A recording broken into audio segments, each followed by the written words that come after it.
Topic News, c'est tout de suite avec Franck Ramarson, directeur de publication du Courrier de Madagascar.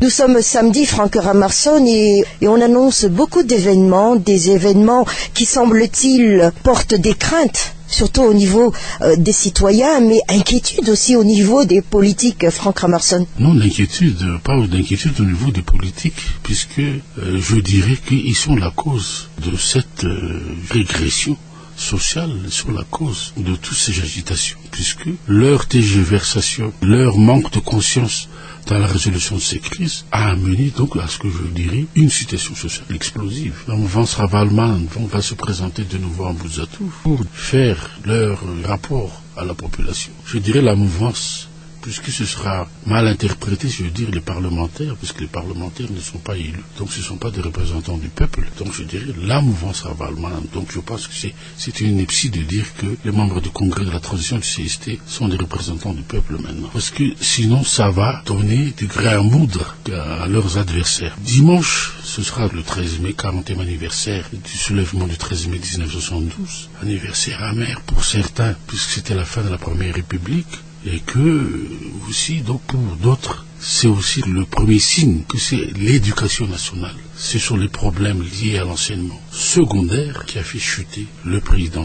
La grève des enseignants de l'enseignement ressemble un tout petit peu à ce qui s'est passé il y a 40 ans. Pourquoi? Parce qu'il y a 40 ans, comme vous le savez, effectivement, il n'y avait pas encore autant d'infrastructures qu'autant de ratir à café, mais il y avait quand même des CEG, des écoles primaires, une seule université, mais tout le monde n'avait pas accès à l'éducation nationale. Alors, il y avait ce qu'on appelait Manandaf, en ce temps-là, chez Koulmiang, c'est-à-dire une école qui favorisait une autre classe sociale qui a fait que une partie de nos enfants, en ce temps-là, donc n'avaient pas accès à l'école. Donc c'est ça qui a fait exploser la situation à cette époque et qui a fait que le 13 mai est arrivé. En sus donc des revendications contre le pouvoir du colonial, le PSD, comme c'est dit. Donc il y avait donc une mainmise très forte de la France sur l'économie malgache. Là, c'est l'élan patriotique en ce temps-là qui a primé. Mais maintenant, si on fait le bilan, est-ce que ça a été une bonne chose pour les malgaches? Je dis non, puisque l'économie a régressé et que maintenant la situation est encore pire. Il y a donc une forte progression de la pauvreté, puisque 75% de malgaches vivent en dessous du seuil. Je dis c'est dit pauvreté. Vous dites, là, Prisca, que est-ce que les ingrédients sont là? Maintenant, je dis oui, peut-être, puisqu'il y a donc une négligence quand on parle de développement. On parle d'abord, qu'est-ce qu'il faut, je dirais, favoriser? C'est l'investissement humain, c'est-à-dire l'éducation, la santé. Est-ce que pendant cette transition, je ne parle pas qu'il y a eu avant, combien est-ce qu'il y a eu de non scolarisés? Le CSB, combien est-ce qu'il y a eu de fermetures? Est-ce qu'il y a eu des médecins qui ont été leurs salaires ont été revalorisés, les fonctionnaires, les paramédicaux, les enseignants, ils sont tous en grève. Donc c'est là que le pouvoir de transition doit trancher par rapport à ce qui se passe d'abord sur le plan politique. Et pourtant, on veut réprimer toute cette catégorie de personnes qui demandent qu'à ce que leurs conditions de vie soient améliorées, soient revalorisées, et notamment au niveau des enseignants et des médecins, que l'on revalorise aussi leurs conditions de travail pour qu'il y ait une santé pour tous, donc des médicaments pour tous. C'est sur le plan enseignement, des écoles, une bonne pédagogie, des enseignants en bon niveau et surtout à des bons salaires. Comment voulez-vous qu'on donne un enseignement adéquat à nos élèves si les conditions des enseignants ne sont pas, d'abord, je dirais, solutionnées par rapport donc à leurs conditions de travail? Mais Franck Ramarson, de ce week-end, les avertissements aussi sont tombés, comme quoi, surtout, pas de casse, et encore, l'autorisation en soi, est-ce qu'on l'a en main, tout cela, mais en fin de compte, c'est une crainte totale pour ce week-end. Non, ce sont ceux qui ont été favorisés par le régime, qui veulent infantiliser les autres, ceux qui n'ont pas reçu une bonne éducation par rapport aux enseignants, c'est-à-dire les forces de l'ordre, qui veulent donner encore des leçons aux intellectuels, aux enseignants, aux universitaires, en donnant ces avertissements. Mais c'est le monde à l'envers. Ailleurs, ce sont les intellectuels et les universitaires qui conseillent le régime, qui leur donnent la voie sur les orientations. Ici, ce sont les forces de l'ordre. Demain, les sérieux. Les Raymondjane, alors? Oui, ce sont les Raymondjane.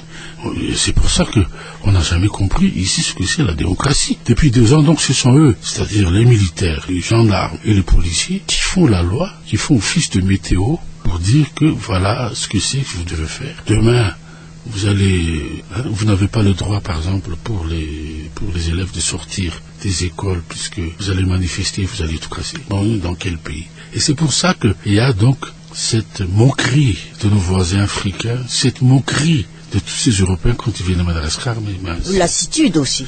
Oui, une lassitude, et c'est peut-être pour ça qu'ils sont inquiets. Exaspérés aussi.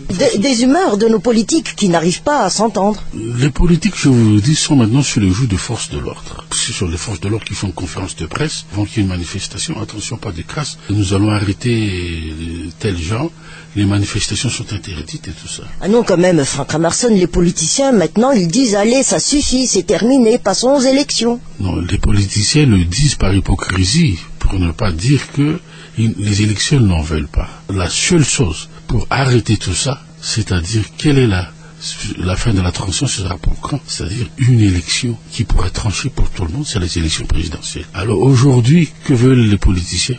Des législatives. Sous couvert que c'est la communauté internationale qui demande à ce que ce soit les élections législatives. Alors je vous dis une chose, Prisca, si c'est le cas, si c'est sur les législatives, donc il y aura un nouveau Premier ministre cette année, donc il y aura un Premier ministre à la fin de l'année, qui ne sera plus M. Bergic, et à la fin de la transition, qui sait que c'est ce nouveau Premier ministre? Je suis sûr qu'il sera issu des rangs de M.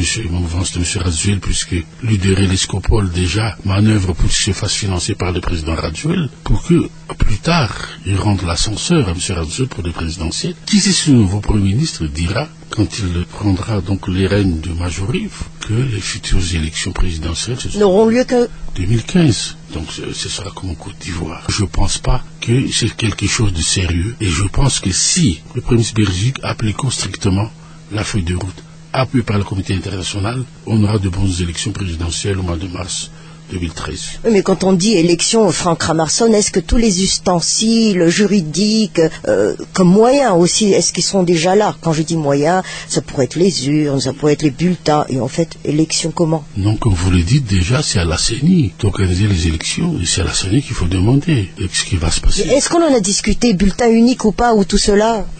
C'est déjà, donc là, au niveau de la loi électorale, je pense qu'on a déjà discuté de ça. Mais ce qui est important maintenant, comment ça se fait qu'une délégation de Libanais a été dans nos murs il y a 48 heures pour discuter donc des logiciels, pour discuter avec la présidence de l'organisation des élections, et que sans la CENI, donc ça veut dire déjà que on parle déjà business, on parle déjà de faire des affaires pour donc organiser les futures élections. Quand je dis élections législatives, présidentielles, quel que soit l'ordre calendrier. Ce qui veut dire que donc il y aura un court-circuit quelque part, et que donc il y aura quelque part une préparation d'une fraude massive, comme ça s'est passé en 2006, du temps de Marc Rabalman, quand ça s'est passé même avant ça, pour le référendum. Donc moi je pense que on est en train de faire les mêmes erreurs que Marc Rabalman, c'est-à-dire donc on va faire... Tout prendre en main pour faire quelque chose. Voilà, donc c'est une hypocrisie de dire que la CENI va être indépendante et tout ça. Mais peut-être qu'elle veut vraiment être indépendante, mais les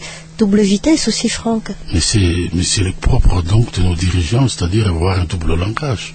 C'est-à-dire, on fait semblant de dire qu'on veut des élections, tout en disant que il vaut mieux d'abord avoir une stratégie économique et financière pour que l'on se maintienne, c'est-à-dire avoir des grands projets, donc c'est-à-dire se débarrasser des affaires courantes, c'est-à-dire faire autre chose que la feuille de route. C'est ça qui inquiète la communauté internationale, c'est pas autre chose. Alors, de tout ce mouvement, revendication, alerte au niveau santé, tout cela, il y a beaucoup de ministères quand même qui sont sous la sellette. Il y a des ministères de la mouvance Rabalman qui ne veulent pas venir au gouvernement, donc c'est quand même pas normal que le Premier ministre dise je négocie pour que les ministres reviennent au gouvernement. Donc dans un pays normal, on aurait révoqué tous ces ministres. Consensus oblige, Franck. Bien entendu, je dirais une république normale. Mais aujourd'hui, quand on parle donc de vous dites des ministres sur la sellette, effectivement, ça joue le jeu du président de la transition. Il s'embarrasse, Bérézic. Bien entendu, puisque dans tout ce qui se passe actuellement, c'est que le jeu de la mouvance Rabalman est très flou pour tout le monde, puisque on sent qu'il y a une connivence quand même avec la présidence. Le jeu de la mouvance ZAF, on sait qu'il y a une scission entre le président ZAF et son ex-premier ministre Rakoudouvaïm, qui veut faire cavaler seul et qui a proposé de donner depuis certaines personnalités pour entrer dans le congrès de la transition CST ou de la CENI. Puisque demain, la mouvance ZAF va dire encore qu'il n'a jamais présenté quelqu'un, c'est-à-dire que le ministre du gouvernement sous la bannière de Zafia Albert n'est pas reconnu par le chef du mouvement, alors que le directeur de cabinet du ministre, du président de la transition plutôt, a écrit avant-hier à la mouvance Zafia Albert que seules les personnalités proposées par le chef du mouvement Zafia Albert sont reconnues, seront nommées par le président de la transition dans le cadre de le processus inclusif et consensuel.